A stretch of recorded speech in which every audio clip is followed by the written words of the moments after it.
Hello everyone, this is Cece, and here's another episode of Raw Honey. Super pumped. See, I used a different word, didn't even try, just came out.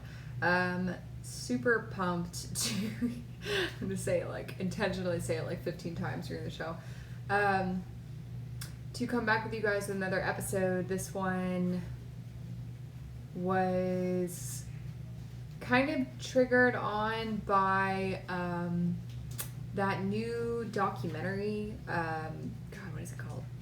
I think it's called The Social Dilemma. Super intense. Kind of honestly a trigger warning about that documentary.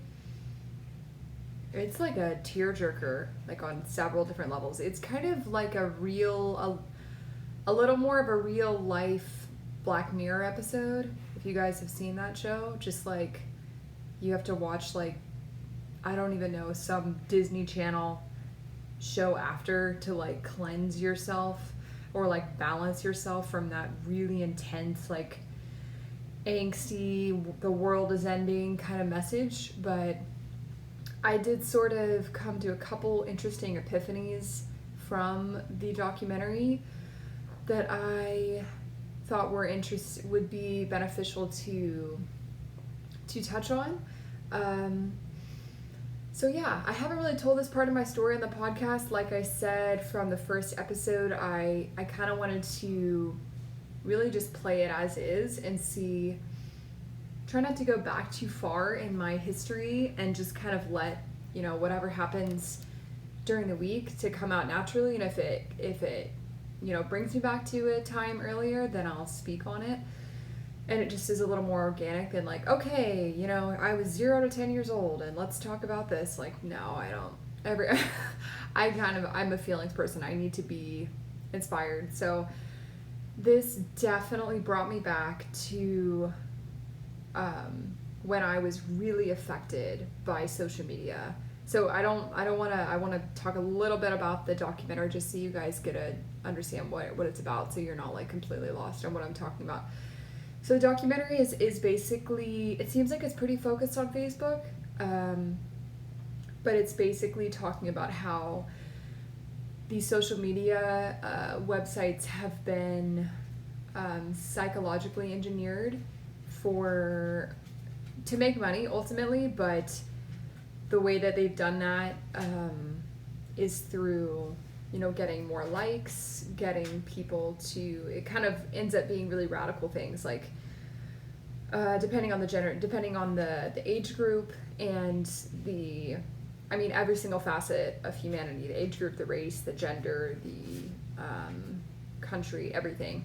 So how they've made money off of psychologically engineering us to stay on longer or to buy more stuff or to click on more stuff, or there's a ton of different things that they do to psychologically manipulate the customers, or which it turns out was us. There's a really interesting quote they said in there. They're like, if you don't know what the product is, it's probably you. And I was like, ooh, God, it was really angsty. Truth hurts, but I don't know. Sometimes ignorance is bliss a little bit. But anyway, there was some really interesting things it brought me back to in my sort of path that I thought would be interesting to hit on. So when I was in high school and a little bit at the beginning of college, I was definitely in my peak of social media, the peak. So I was from ages 17 until 19, 17, 18 and a half, peak of social media. So I'm I can still, this video or this show kind of reminded me of when I was spending so much time taking pictures of myself, and I still remember trying to balance my phone on this mailbox in front of my house I think I was trying to do a jumping picture. It's was I 17 or was I 5? I have no idea. I think I was trying to do a jumping picture and make it look like someone else was taking it, you know, so it didn't seem like so pathetic like it really was. And it took me forever because you can't see it, so it's like really hard. Yeah, I remember doing that, and then even the more sadder ones are like just, yeah, you know, now like taking just close-up pictures of my face and using these apps, all of these apps to edit my face, like whether it was acne or it was like making my nose smaller or making I don't even know what I was changing, maybe like changing the color of my lips or changing, I don't know, a bunch of stuff to look probably like whatever Victoria's Secret model or Pinterest model or Instagram influencer there was out there. Yeah, and I was really struggling with my identity at this point in my life. And I was starting to dip into some eating issues because of this. Just absolutely obsessed with the scale, obsessed with like thigh gaps and just like leg shape being like obsessively small and skinny, and really a structure that's just not the structure of my body, even though I am tall and thin. I am tall and thin, but I mean, it's that the organization is meant to make you feel like you're never enough. And so I had a couple interventions during that time that stopped me in my tracks from going down a really scary path. And I think that's why I have felt so free from a lot of these movements I'm seeing happen, or a lot of this sort of like research I'm seeing come out now about social media. And I'm like, looking back on it, I'm like, I've known that for, 6 or 7 years. So, I mean, it doesn't mean it make it any less like horrible, but, part of me is like, yeah, like that is why I'm in the yoga community. That is why I became a teacher. And that's why I want to be in the mental health world, because it shouldn't be optional to go to therapy and to do these different things. Not that it needs to be mandatory. I mean, like, it should be considered like drinking water, in my opinion, because of the society and the culture that we live in.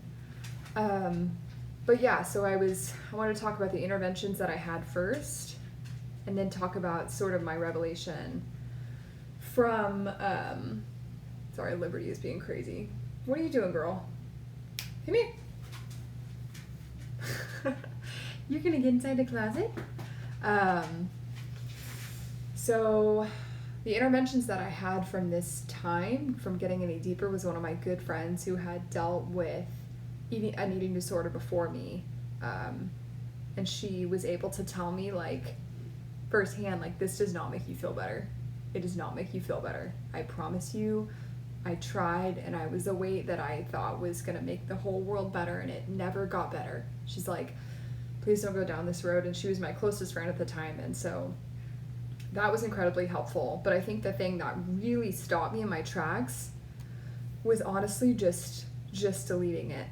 I deleted I think the biggest thing was sorry, big breaths, big story. Deleting my Instagram was pretty pinnacle for me. And I never got it back. I still don't have it back, and I deleted it when I was probably 18. Maybe 19, and now I'm 24, so 5 years. And there's not a single day that I miss it. There's not a single day that I even got on the website and started making an account. No, for myself.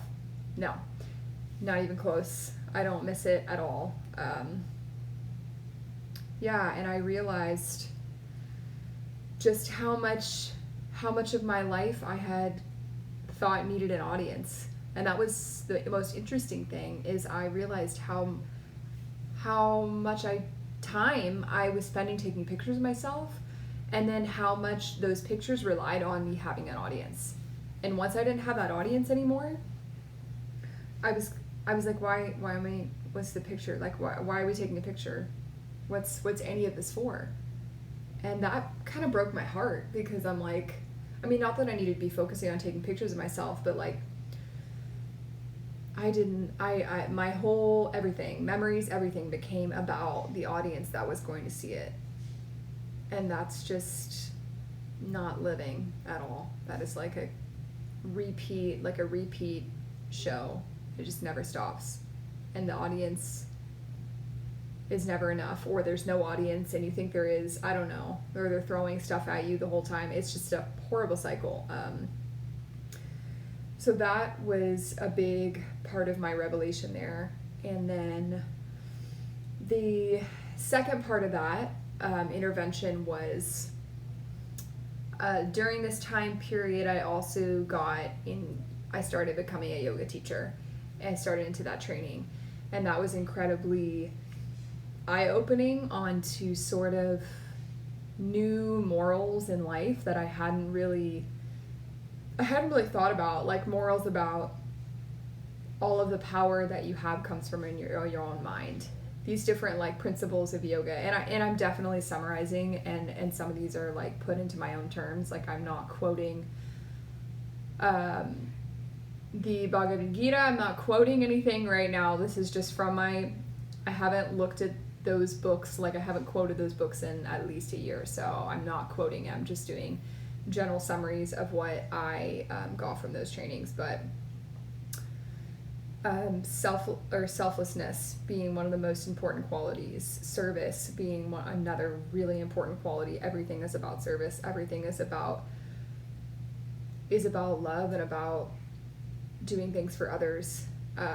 So these different major pillars, and I started just realizing that social media had made my entire life about myself. All of my time, all of my memories, all of my intentions toward me and toward making other people like me more, whatever, think I was prettier than someone else, all this different stuff, and it just was so unhealthy. And so through that yoga period, I started, and I also saw the element of service, and that's when I decided I really wanted to become a teacher. And I was at college. I was in college at the time that I started becoming a teacher.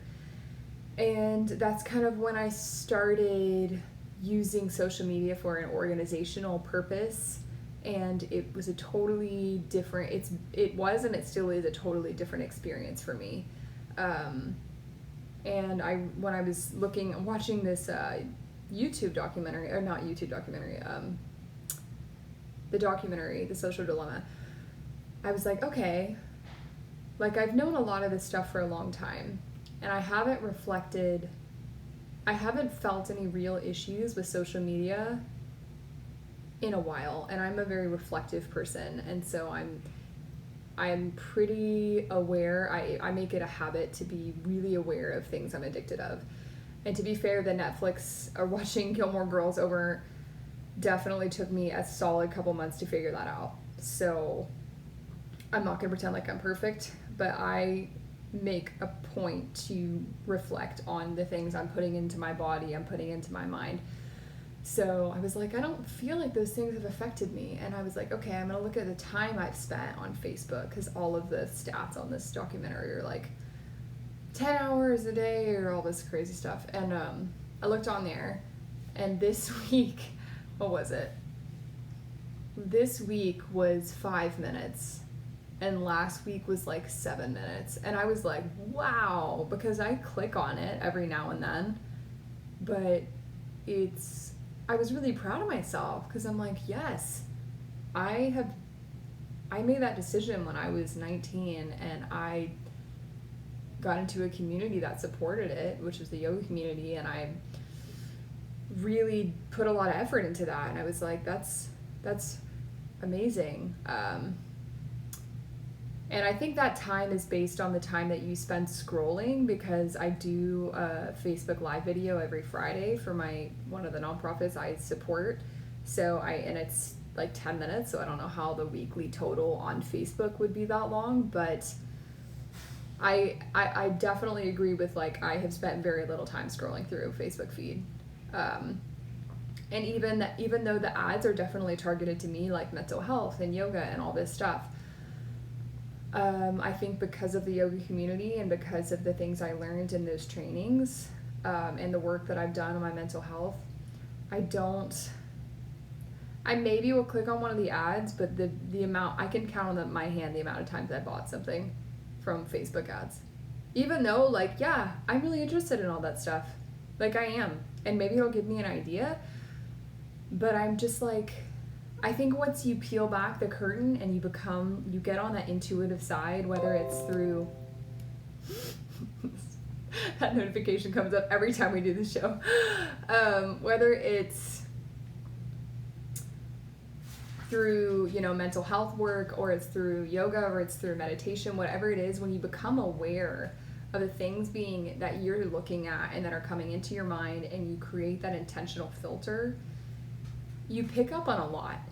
And it's a blessing and a curse. I would say mainly a blessing, but it's sometimes you over reflect and you're like, and that's kind of goes on to my next point, is what was so interesting about this documentary was, like, the world is just like, or I don't know, the US, but probably the world, since Facebook and these different markets affect the world, they're just figuring out that social media is manipulative. And I'm like, every single institution is manipulative. And I'm not trying to say like the whole world is bad, but I mean, and it doesn't mean something shouldn't be done about it. It doesn't mean that Facebook shouldn't provide, like, do not disturb times and how much time you're spending on it, and a bunch of ad preferences so you're in control. But like, so many institutions in this country are manipulative. Fast food. I mean, watch any type of fast food documentary and you'll get the same very similar outcome, as like very similar to that documentary, in the sense there's psychological engineers in every single one of those organizations. And I'm not, citing that from a legitimate, website, but that, I mean, marketing, and then you put, marketing for food, you need engineers. There's the sweet spots and these different chemicals in there that are making you addicted to it. And it's like, yeah, it's horrible. And I'm not saying something shouldn't be done about it, but I'm always going to preach and speak from the self. And I don't have the energy to stomp around and be like, these organizations are blah, blah, blah, because it's just, not that I can't change the world, but it's not going to start there. It's not going to start from me yelling about it. Not that I don't think that documentary was really insightful and important, but it kind of stirred up a little. It kind of felt like an angry mob a little bit, and I know each person was speaking from their own like act of change, but just being the receiver of that information, I'm like, okay, come back to me. What can I actually do to make a change in that? And I hope that people are coming from that angle, because or else that can be kind of an emotional dumping documentary, can be really kind of overwhelming. And maybe that's the intention, because they want people to, protest, and I get that, but yeah, I think it brings people peace when they know they can. Well, there's just so much peace that you can create for yourself, and through those actions, other people can see them, and you can start to change the world. So I do believe in that. I just think that there's just intense documentary, and it felt like a little bit emotionally dumping. So it's an important message, but I just want to come back here and talk about it from what I can do. And I believe that journaling, reflecting, and being really aware of the content you are consuming, the food that you are consuming, and how those things are making you feel, I think it can make you feel a lot safer in this environment, because America is a great country. I do believe that. I believe that when people travel, they come back to America and appreciate it. And so I think that I'm not saying this is a bad country by any means. I think it's an incredible country, but I think that there's still greed, and there's money, and there's, marketing, and there's all manipulation, and there's all of that. And I don't think those are things that are ever going away. And so how do you sort of protect yourself from that and protect your children, your friends?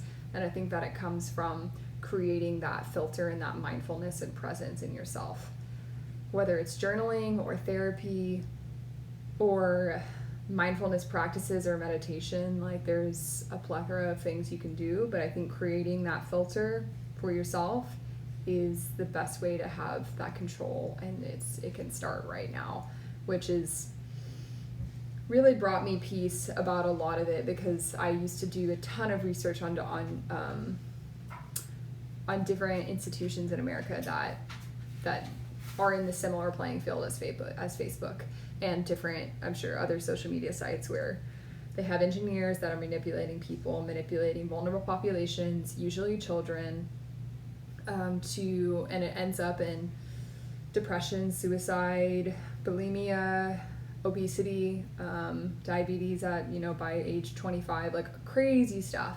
Like, it's horrible. And they're profiting off of that. But I do believe there's a way for the individual, and, if you're, have children, there's a way for you to be on the offense side of this. So that's just kind of my 2 cents on it and my experience. I'm really grateful that I had sort of the interventions and the tools to filter that manipulation from social media at a young age, because I think I would be a much different person, and possibly not here at all if I hadn't have done that, because I was not on a good path, and I can't pretend like those paths don't lead to suicidal thoughts. They definitely can, and they have for a lot of young people, and it breaks my heart.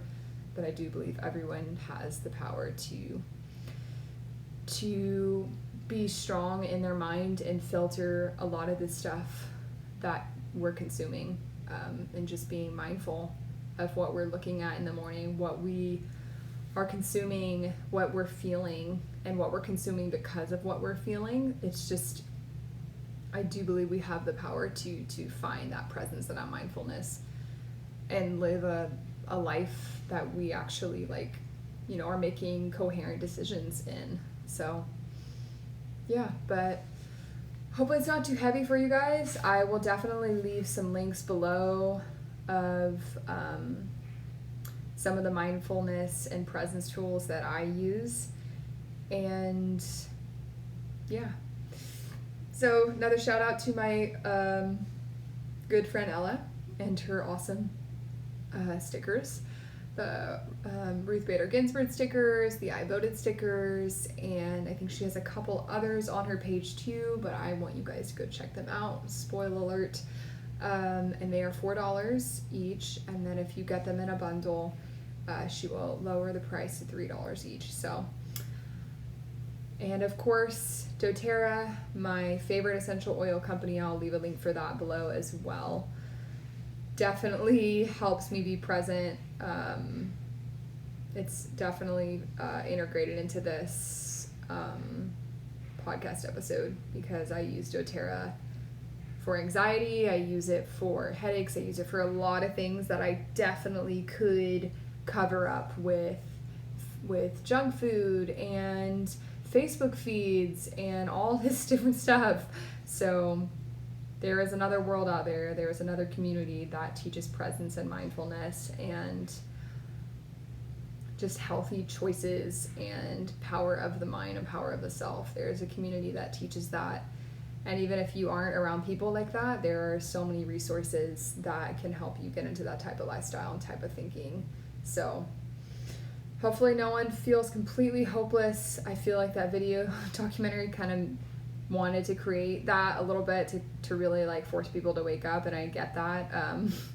But I'm a little sensitive to those type of videos, so it was a little bit much for me. But I have the tools to be okay. So I hope everyone has a great night and a great weekend, and I will talk to you guys later.